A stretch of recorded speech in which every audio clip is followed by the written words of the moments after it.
एका चहा विक्रेत्याचा मुलगा थेट MBBS झालेला आहे. स्वतःचं उच्च शिक्षण घेण्याचं स्वप्न अपूर्ण राहिलं, मात्र मुलाला मोठं केलं. वेळप्रसंगी दुसऱ्याच्या चहाच्या हॉटेलवर काम करून त्यानंतर स्वतःचं चहाचं दुकान टाकलं आणि कष्टातून पैसा कमवला, अशी प्रतिक्रिया दिली आहे. मुलगा प्रदीप ढवळेनं याच कष्टाचं चीज केलंय, तर आता दुसरा मुलगाही MBBSच्या दुसऱ्या वर्षाला आहे. वडिलांचं स्वप्न साकार करण्याची इच्छा असणाऱ्यांसाठी ही बातमी नक्कीच प्रेरणादायी ठरेल. चहा विक्रेत्याचा मुलगा डॉक्टर झालेला आहे. MBBSची पदवी त्यांनी मिळवलेली आहे.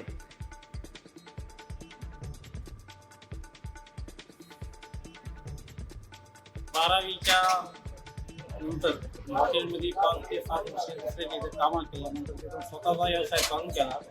आणि तिथून पुढं शेती अधिक व्यवसाय जोमाने कष्ट करून सुरुवात केली.